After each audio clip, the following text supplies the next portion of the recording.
तो आखिरकार हुआ वही जो हमने आपसे पहले बताया था और भारत से पंगा लेने के 2 महीने के बाद ही मालदीव की अर्थव्यवस्था पूरी तरह से बर्बाद हो चुकी है और मोहम्मद मुइज्जू का भारत से पंगा लेने का अंजाम इतना भारी पड़ जाएगा ये मालदीव के राष्ट्रपति मोहम्मद मुइज्जू को नहीं मालूम था।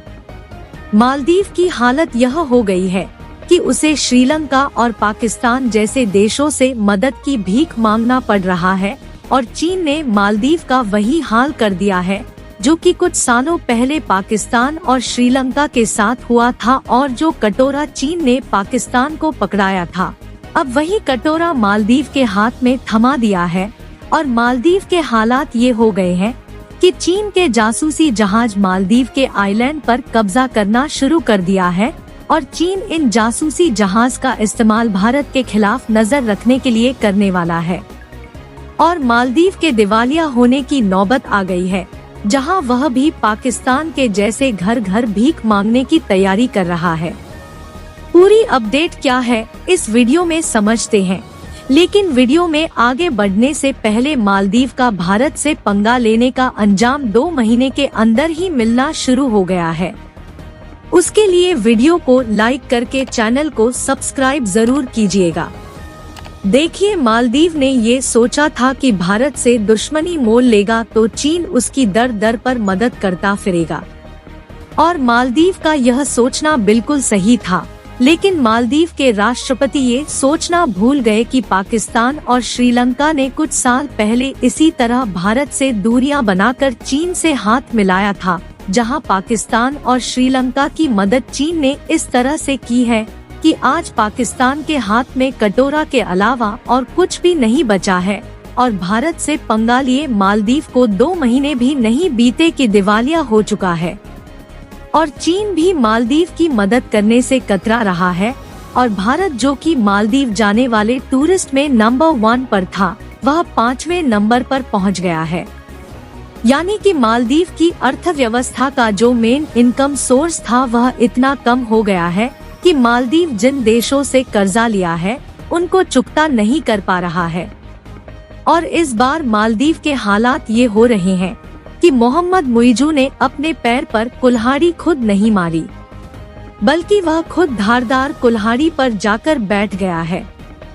यानी कि भारत से दुश्मनी लेकर चीन की गोद में जा बैठा है और मालदीव के राष्ट्रपति जो चीन को अपना दोस्त समझ रहे थे वही चीन अब मालदीव को तबाह करने पर उतर गया है और मालदीव के मोहम्मद मुइज्जू जब राष्ट्रपति बने थे तो उन्हें लग रहा था कि वह भारत को बर्बाद करने के लिए अकेले काफी है,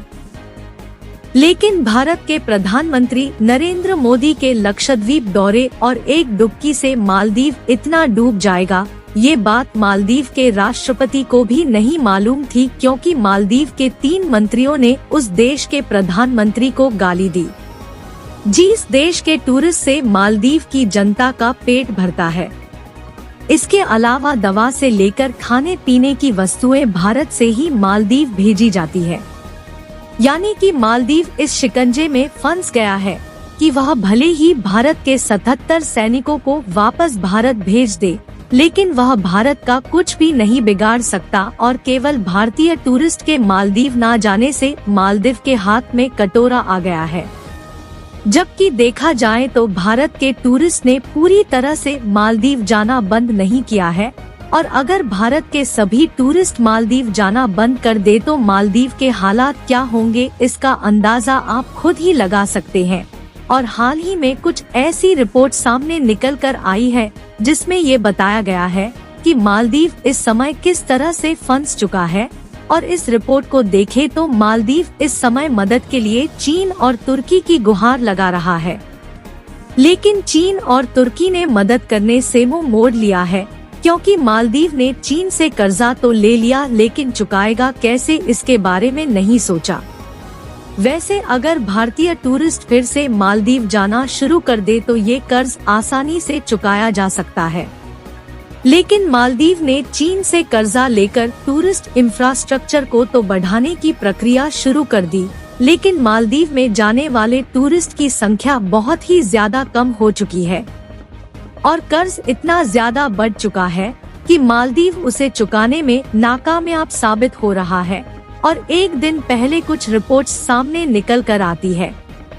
जिसमें यह साफ साफ बताया गया है कि मालदीव इस समय चीन के कर्ज जाल में बुरी तरह से फंस चुका है और मालदीव की इकोनॉमी दिवालिया होने की कगार पर पहुंच चुकी है। और कुछ दिनों पहले वर्ल्ड बैंक ने मालदीव के लिए चेतावनी भी जारी की थी कि मालदीव का चीन की तरफ झुकना मालदीव की अर्थव्यवस्था के लिए बर्बादी का कारण बन सकता है। लेकिन मालदीव के राष्ट्रपति मोहम्मद मुइज्जू भारत विरोध में इतना गिर गए थे कि उन्होंने इस पर ध्यान नहीं दिया और जो रिपोर्ट सामने निकल कर आई है उसमें साफ साफ बताया गया है कि आने वाली 2 सालों में यानी कि 2026 तक मालदीव की जीडीपी से ज्यादा उस पर कर्ज हो जाएगा, जिससे मालदीव के आइलैंड पर चीन कब्जा करना शुरू कर देगा और पाकिस्तान के हाथ में तो केवल कटोरा थमा दिया, लेकिन मालदीव का हाल उससे भी बदतर होने वाला है। और जब मालदीव चीन और तुर्की से मदद की गुहार लगा रहा है तो चीन जैसे देश मालदीव को कर्ज देने के अलावा और कोई भी मदद नहीं कर रहे हैं और तुर्की चाह कर भी मालदीव की मदद नहीं कर पा रहा है, क्योंकि इस समय तुर्की के हालात पाकिस्तान से भी ज्यादा बदतर हो गए हैं और तुर्की में महंगाई पहले से 5 गुना ज्यादा बढ़ गई है, जिससे तुर्की की जनता खाने पीने को तरस गई है। यानी कि तुर्की की हालत इतनी ज्यादा बिगड़ गई है कि वह खुद अपने देश को संभाल नहीं पा रहा है। वह भला मालदीव की मदद कैसे करेगा? और वही बात करे तो चीन मालदीव के आइलैंड में भी अपने जासूसी जहाज भेजना शुरू कर चुका है, जिससे वह मालदीव की लोकेशन का यूज भारत के खिलाफ कर सके।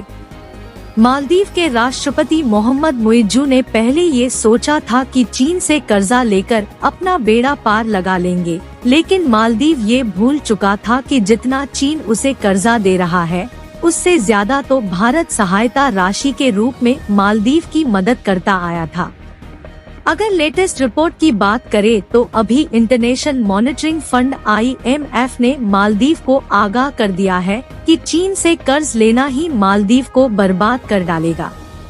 आपको बता दें कि ऑब्जर्व रिसर्च फाउंडेशन ने एक रिपोर्ट जारी की है जिसमें यह बताया गया है कि मालदीव ने चीन की the China development bank, the industrial and commercial bank of चीन and import export bank of चीन से भारी भरकम मात्रा में कर्ज ले रखा है। अगर वर्ल्ड बैंक की रिपोर्ट की माने तो आने वाले 2 सालों यानी कि 2026 में मालदीव की कुल इकोनॉमी लगभग $5 बिलियन में से $1 बिलियन विदेशी कर्ज के रूप में चुकाने होंगे, जो कि किसी भी देश के लिए कर पाना नामुमकिन है, जहां मालदीव के लिए तो बिल्कुल असंभव है। यानी कि 2026 में मालदीव पूरी तरह से दिवालिया होने वाला है और चीन जैसे देशों का कब्जा मालदीव पर शुरू हो जाएगा। अगर बात करें कि मालदीव चीन के जाल में फंसा कैसे, तो ऐसा केवल मालदीव के साथ नहीं हुआ है, बल्कि कई छोटे मोटे देशों के साथ चीन ऑलरेडी कर चुका है, क्योंकि वर्ल्ड बैंक की शर्तें थोड़ा कठिन होती है, जिससे छोटे मोटे देश वर्ल्ड बैंक से लोन नहीं ले पाते और उन्हीं कंट्रीज को चीन अपनी शर्तों के मुताबिक है इंटरेस्ट में लोन देकर अपने जाल में फंसाता है। और वही हाल मालदीव का हुआ है। जब उसे वर्ल्ड बैंक ने लोन देने से मना कर दिया तो वह चीन के पास दौड़ा गया और BBC की एक रिपोर्ट में बताया गया कि इस समय चीन कंट्रीज को कर्ज देने वाले देशों में नंबर 1 पर है। यानी कि कुल मिलाकर मालदीव की वह नौबत आ गई है कि यह तो भारत उसकी मदद करे या फिर चीन वहां के आइलैंड पर कब्जा कर ले। बाकी आपको क्या लगता है कि मालदीव के साथ आगे चलकर क्या होने वाला है? अपनी राय कमेंट में जरूर बताएं। मालदीव की ऐसी हालत होने के लिए वीडियो को एक लाइक करके अपने मित्रों तक शेयर करें ताकि उन्हें भी जानकारी मिल सके। जानकारियों से जुड़ी इसी तरह और भी वीडियो देखने के लिए चैनल को सब्सक्राइब करके बेल आइकॉन को ऑल पर जरूर रखें। अभी के लिए जय हिंद।